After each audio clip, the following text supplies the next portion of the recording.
Hi friends, இன்னைக்கான வீடியோவில் நம்ம என்ன பார்க்க போகிறோம்னு பார்த்தீங்கன்னா, ஐபிஎல்லுடைய 48வது லீக் மேட்ச் எல்எஸ்டி மற்றும் மும்பைக்கு ஆப்போசிட்டாக லக்னோவில் இருக்க பாரத ரத்னா ஸ்ரீ அடல் பிகாரி வாஜ்பாய் ஸ்டேடியத்தில் நடக்க போகுது.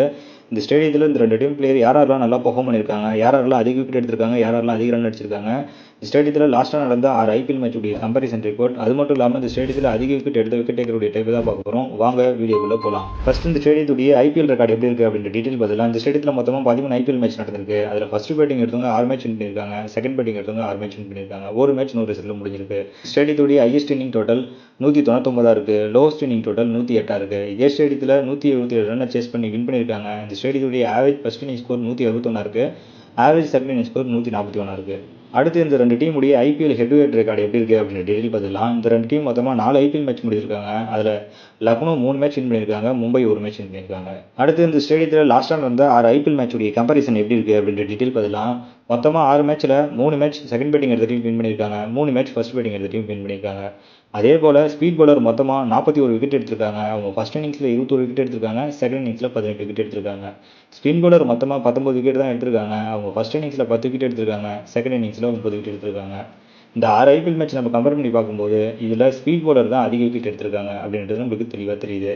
அதனால் நீங்கள் டீம் செலக்ட் பண்ணும்போது ஸ்பீட் பவுலர் அதிகமாக இருக்க மாதிரி பார்த்துக்கோங்க. 2024 லாஸ்ட்டாக விளையாடின 4 மேட்ச்சில் 3 மேட்ச் சேசிங் பண்ண டீம் தான் வின் பண்ணியிருக்காங்க. அதனால் டாஸ் வின் பண்ணுற டீம் மேபி செகண்ட் பேட்டிங் எடுக்கிறதுக்கு அதிக வாய்ப்பு இருக்குது. அடுத்து லக்னோ ஸ்டேடியத்தில் அதிக விக்கெட் எடுத்த விக்கெட் டேக்கருடைய டைப் பார்த்துலாம். ஃபர்ஸ்ட்டு லெஃப்ட் ஹேண்ட் பவுலர் மொத்தமாக 44 விக்கெட் எடுத்திருக்காங்க. அவங்க ஃபர்ஸ்ட் இன்னிங்ஸில் 33 விக்கெட் எடுத்திருக்காங்க, செகண்ட் இன்னிங்ஸில் 11 விக்கெட் எடுத்திருக்காங்க. அதில் ஸ்பீட் பவுலர் மொத்தமாக 24 விக்கெட் எடுத்திருக்காங்க. அவங்க ஃபர்ஸ்ட் இன்னிங்ஸில் 19 விக்கெட் எடுத்திருக்காங்க, செகண்ட் இன்னிங்ஸில் 5 விக்கெட் எடுத்திருக்காங்க. ஸ்பின் பவுலர் 20 விக்கெட் எடுத்திருக்காங்க. அவங்க ஃபர்ஸ்ட் இன்னிங்ஸில் 14 விக்கெட் எடுத்திருக்காங்க, செகண்ட் இன்னிங்ஸில் 6 விக்கெட் எடுத்திருக்காங்க. அதே போல் ரைட் ஹேண்ட் பவுலர் மொத்தமாக 95 விக்கெட் எடுத்திருக்காங்க. அவங்க ஃபர்ஸ்ட் இன்னிங்ஸில் 42 விக்கெட் எடுத்திருக்காங்க, செகண்ட் இன்னிங்ஸில் 53 விக்கெட் எடுத்திருக்காங்க.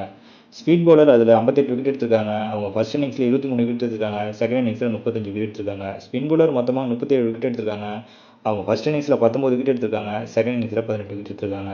இந்த விக்கெட் டேக்கர் டைப் நம்ம கம்பேர் பண்ணி பார்க்கும்போது இதில் ஸ்பீட் பவுலர் மட்டும் அதிக விக்கெட் எடுத்திருக்காங்க அப்படின்றது நம்மளுக்கு தெளிவாக தெரியுது. அது மட்டும் இல்லாமல் ரைட் ஹேண்ட் ஸ்பீட் பவுலர் பார்த்தீங்கன்னா அதிகமாக விக்கெட் எடுத்திருக்காங்க. அதுக்கு அடுத்த இடத்துல ரைட் ஹேண்ட் ஸ்பின் பவுலர் இருக்காங்க. அதனால் நீங்கள் டீம் செலக்ட் பண்ணும்போது மேக்ஸிமம் ரைட் ஹேண்ட் பவுலரை செலக்ட் பண்ணி வச்சுக்கோங்க. அடுத்து இந்த ரெண்டு டீம் பிளேயருடைய வெனி பெர்ஃபார்மன்ஸ், லேட்டஸ்ட் பெர்ஃபார்மன்ஸ் எப்படி இருக்குது அப்படின்ற டீட்டெயில் பார்த்துலாம். ஃபர்ஸ்ட்டு லக்னோ டீமுடைய வெனி பெர்ஃபார்மன்ஸ், லேட்டஸ்ட் பெர்ஃபார்மன்ஸ் பார்த்துலாம். லக்னோ டீமுடைய இந்த இயர்க்கான வெனி பெர்ஃபார்மன்ஸ் மட்டும் தான் எடுத்திருக்காங்க. ஏன்னா நீங்கள் டீம் செலக்ட் பண்ணும்போது இந்த இயர்க்கான வெனி பெர்ஃபார்மன்ஸ் கொடுத்தா தான் நீங்கள் டீம் செலக்ட் பண்ணுறது கரெக்டாக இருக்கிறதுனால அந்த டீட்டெயில் மட்டும் கொடுத்துருக்கேன். குயின்டன் டிகாக் இந்த இயர் இந்த வெனியில் 4 இன்னிங்ஸ் அடிச்சிருக்காரு, 141 ரன் அடிச்சிருக்காரு. அவருடைய ஆவரேஜ் 35 இருக்குது. அதே போல் அவருடைய லேட்டஸ்ட் பெர்ஃபார்மன்ஸ் பார்த்தீங்கன்னா மொத்தமாக 5 இன்னிங்ஸில் வெறும் 91 ரன் மட்டும் தான் அடிச்சிருக்காரு, 18 ஆவரேஜ் வச்சிருக்காரு. இவருடைய வெனி பெர்ஃபார்மன்ஸ் சொன்னால் நல்லாயிருக்கு, ஆனால் லேட்டஸ்ட் பெர்ஃபார்மன்ஸ் சொல்லக்கூடிய அளவில் இல்லை.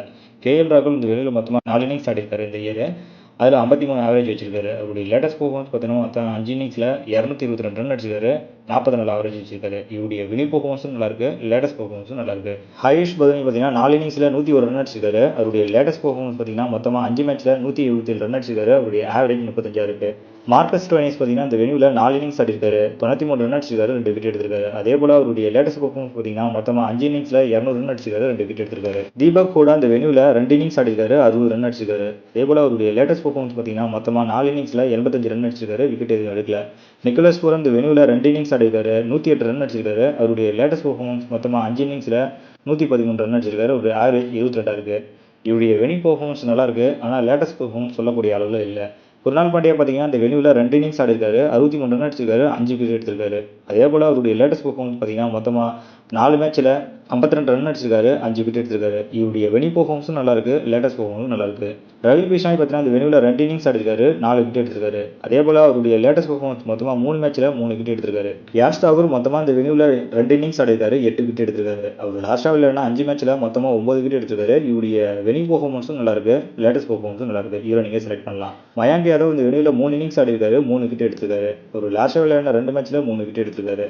இவருடைய வெனி பெர்ஃபார்மன்ஸ் நல்லாயிருக்கு, லேட்டஸ்ட் பெர்ஃபார்மன்ஸ் சொல்லக்கூடிய அளவில் இல்லை. மோனிஷ் கான் பார்த்தீங்கன்னா இந்த வெனியில் 4 மேட்ச் ஆடிருக்காரு, 3 விக்கெட் எடுத்திருக்காரு. ஒரு லாஸ்ட்டாக விளையாடின 4 மேட்ச்சில் 6 விக்கெட் எடுத்திருக்காரு. இவருடைய வெனி பெர்ஃபார்மன்ஸும் நல்லாயிருக்கு, லேட்டஸ்ட் பெர்ஃபார்மன்ஸும் நல்லாயிருக்கு. லக்னோ டீம்ல இருந்து நம்ம ட்ரீம் 11 பேர் தேவையான யாரெல்லாம் செலக்ட் பண்ணலாம் அப்படின்னு பார்த்தீங்கன்னா, பேட்டிங் வரிசையில் குயின்டன் டிகாக் எடுத்துக்கோங்க, கேஎல் ராகுல் எடுத்துக்கோங்க, ஆயுஷ் பதோனி எடுத்துக்கோங்க. ஆல்ரவுண்ட் லிஸ்ட்லேருந்து மார்க்கஸ் ஸ்டோயினிஸ் எடுத்துக்கோங்க, குருநாள் பாண்டியாவை எடுத்துக்கோங்க. ஆயுஷ் பதோனிக்கு பதில் நிக்கோலஸ் பூரனை செலக்ட் பண்ணி வச்சுக்கோங்க. தீபக் கூட பார்த்தீங்கன்னா 2 மேட்ச் தான் ஆடிருக்காரு, 60 ரன் அடிச்சிருக்காரு. இவரை நீங்கள் ஆப்ஷனில் ஒன்றா வச்சுக்கலாம். அதே போல் பவுலிங் லிஸ்ட்டில் ரவி பிஷ்னாயை எடுத்துக்கோங்க, யாஷ் தாகூரை எடுத்துக்கோங்க, மோனிஷ் கானை எடுத்துக்கோங்க. அடுத்து மும்பை டீம் பிளேயருடைய வினி பெர்ஃபார்மன்ஸ் லேட்டஸ்ட் பெர்ஃபார்மன்ஸ் எப்படி இருக்கு அப்படின்னு டீட்டெயில் பார்த்தலாம். ரோஹித் சர்மா அந்த வினியில் ஒரு இன்னிங்ஸ் ஆடிருக்காரு, 37 ரன் மட்டும் தான் அடிச்சிருக்காரு.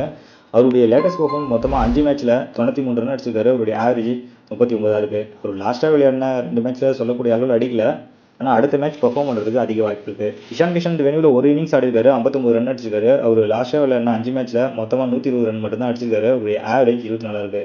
அவர் லாஸ்ட்டாக விளையாடின 4 மேட்ச்சில் எந்த பெர்ஃபார்மும் பண்ணலை. அதனால் இந்த மேட்ச் பண்ணுவாரான்னு தெரியல. இவர் நீங்கள் ஆப்ஷனில் ஒன்றா வச்சுக்கலாம். சூரியகுமார் யார் பார்த்தீங்கன்னா இந்த வெனியூவில் ஒரு மேட்ச் மட்டும் தான் ஆடிருக்காரு, 7 ரன் அடிச்சிருக்காரு. அவருடைய லேட்டஸ்ட் பெர்ஃபார்மன்ஸ் அந்த அளவுக்கு சொல்லக்கூடிய அளவில் இல்லை. 2 மேட்ச் மட்டும் தான் ஒரு 52, 78 அடிச்சாரு. மீது எல்லாமே ரொம்ப சொதப்பலாக தான் ஆடிட்டு இருக்காரு.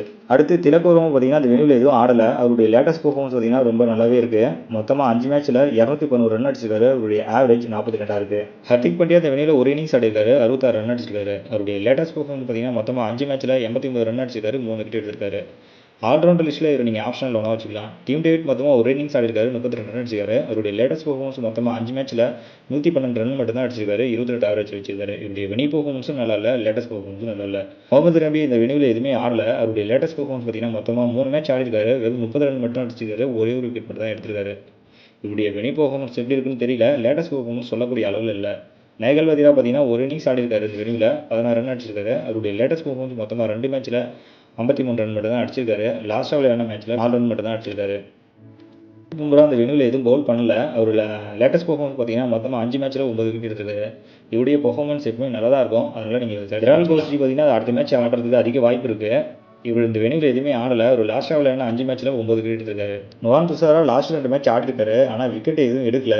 அடுத்த மேட்ச் அவர் இறங்குவாரான்றது சந்தேகமாக தான் இருக்குது. ஆகாஷ் மாத்வால் இறங்குறதுக்கு அதிக வாய்ப்பு இருக்குது.